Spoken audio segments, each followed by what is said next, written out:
Welcome back, everyone, to another deep dive. From AI-inspired insights from farmers. If you're enjoying what we're doing here, we'd love to hear from you too. Absolutely. Hit that like button, subscribe to the channel, and definitely leave a comment telling us what you want to see more of on this deep dive. We're always looking for new ideas, and we really value your feedback. So what farm-related mysteries are you dying to uncover? Right. What questions are keeping you up at night? Let us know, and maybe we'll tackle them in a future deep dive. Welcome to the Deep Dive. Today, we're plunging into the world of agriculture. It's fascinating, but also really challenging, especially financially.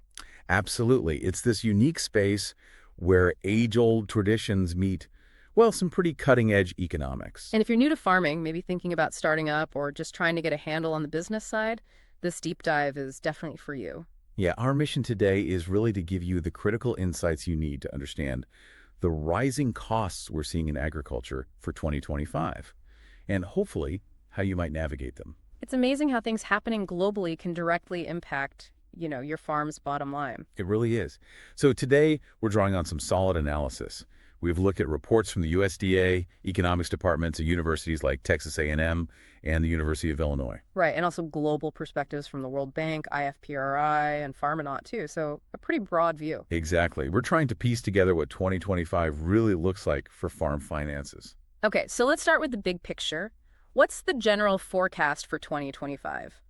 Is it more of the same? Well, the projections are pointing towards another year of, frankly, high costs.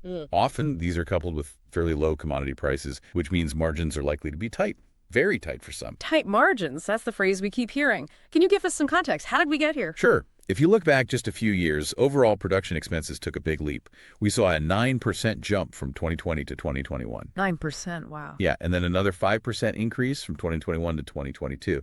So costs have been climbing steadily. And what about those core inputs, the things farmers buy every year? That's where it gets really interesting. Yeah. If you bundle together the key inputs, think seed, chemicals, fertilizer, fuel, and labor, the aggregate cost for those, it jumped by a massive 23%, comparing the pre-pandemic average, say 2017, 2019, to the post-pandemic years of 2021, 2023. 23%, that's huge. It really changes the economics of planting a crop, doesn't it? It absolutely does. It means every decision, every purchase carries more weight.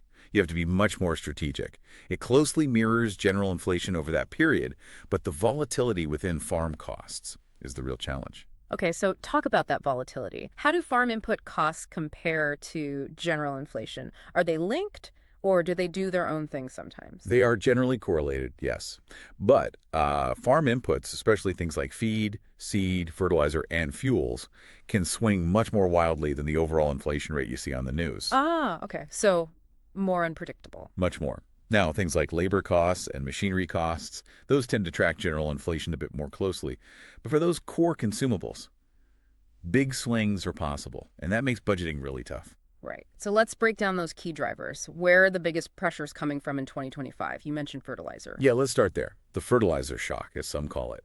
This is a really significant factor for most row crop farms. It can represent up to, say, 17.5% of total on-farm expenses. 17.5%. Just on fertilizer and chemicals. That's the biggest single chunk, right? By far, for many. And the price surges have been, well, dramatic. Take urea fertilizer, a common nitrogen source. By June 2025, prices hit $663 per ton. $663 a ton. Wow. What does that mean practically, like for an acre of corn? It means a potentially huge hit to your input budget per acre. We're talking maybe hundreds of dollars more per field compared to just a few years ago. It's not just about paying more, it's the sheer unpredictability.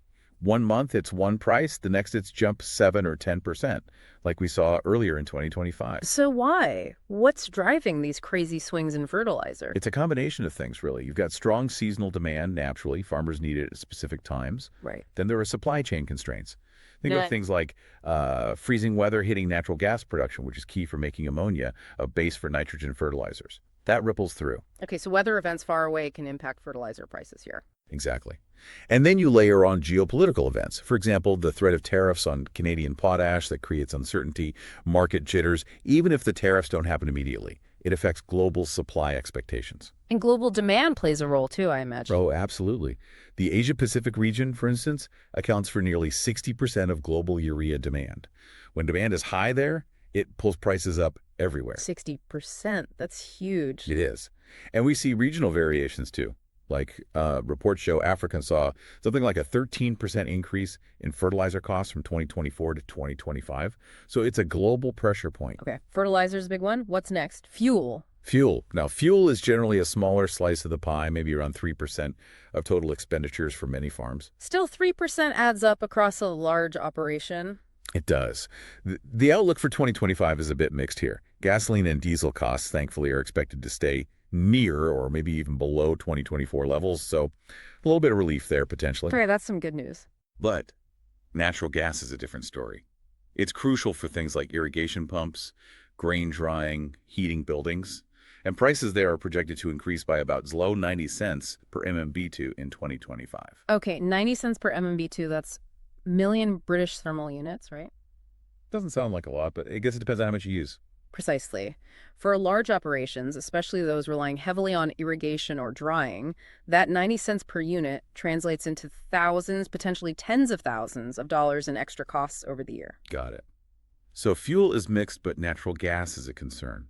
What about labor? That always seems to be a challenge. The labor crunch, yes. Hmm. It's persistent. The COVID-19 pandemic really threw labor markets into disarray, didn't it? Affected manufacturing, logistics, everything.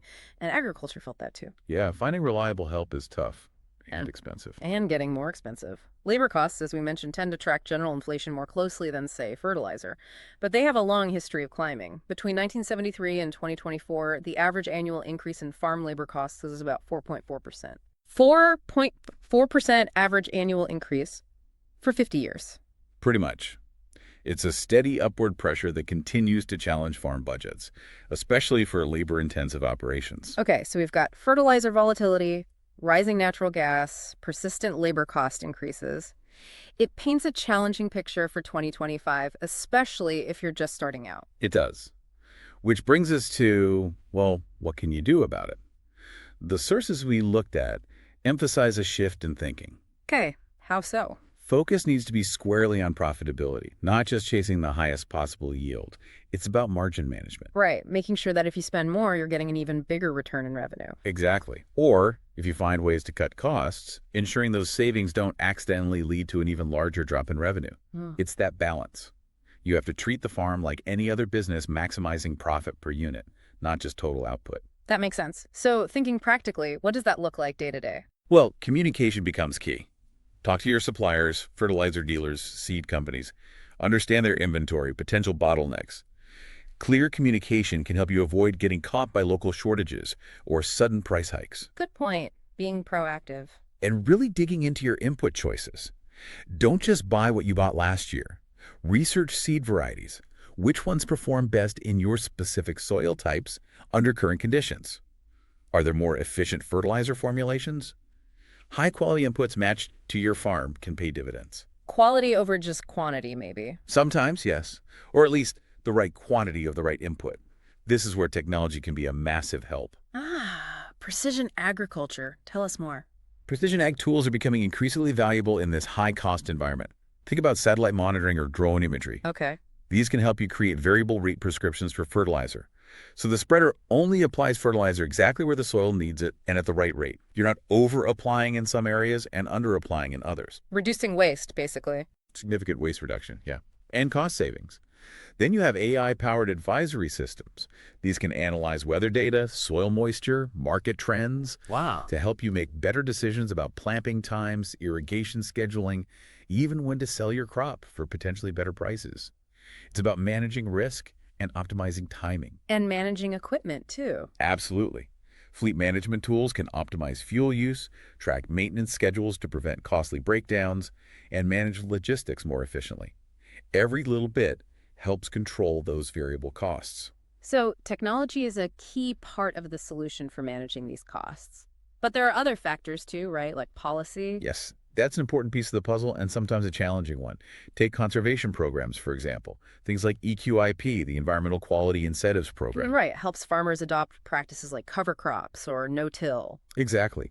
These are great programs, environmentally beneficial. but the funding levels for the cost share payments are often fixed. They don't automatically adjust for inflation. Uh-uh. So if the cost of planting cover crops goes up by, say, 20% due to seed and fuel costs, The government payment might still be based on older, lower cost estimates.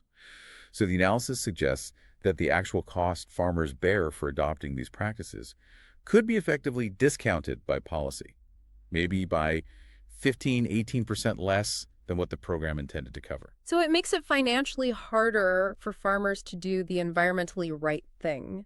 It can put them in a tough spot, yeah. They want to adopt these practices, but the economics become more challenging when the support doesn't keep pace with real-world cost inflation. Mm. It's a significant policy challenge. Okay, so managing costs, using tech, being aware of policy, it all comes back to that bottom line, doesn't it? Breaking even. Breaking even, that's the baseline concern for many, especially with expenses potentially rising faster than revenues in some sectors. Which leads us to our exclusive bonus insight for you today. Right. To help you really get a grip on your numbers in this environment, consider using a break-even calculator. But not just any calculator, one that's specifically tailored for these 2025 cost structures. How does that help specifically? Well, a tool like this allows you to plug in your expected input costs, the fertilizer prices you're actually seeing, your fuel costs, your seed costs, along with your likely yield and expected selling price. Okay. And it will show you exactly what yield you need to achieve or what price you need to get just to cover those expenses. It gives you that clear profitability threshold. So you know your target. If corn needs to be $5 a bushel to break even with $600 urea, you know that's your minimum target. Precisely. It takes the guesswork out of it and helps you make informed decisions throughout the season. Should you invest in that extra fungicide application? Will it push your yield enough to cover the cost and add profit? The calculator helps answer that. It's about protecting your margins, turning data into actionable strategy. That sounds incredibly valuable, especially for someone newer to managing farm finances, a tool to really clarify the numbers. Definitely. Understanding these economic forces, knowing your break-even points, it's all crucial for sustainable farming, particularly navigating the complexities of 2025. It really underscores the need to be not just a good farmer, but a sharp business manager too. Couldn't agree more. So as we wrap up, maybe a final thought for our listeners to chew on.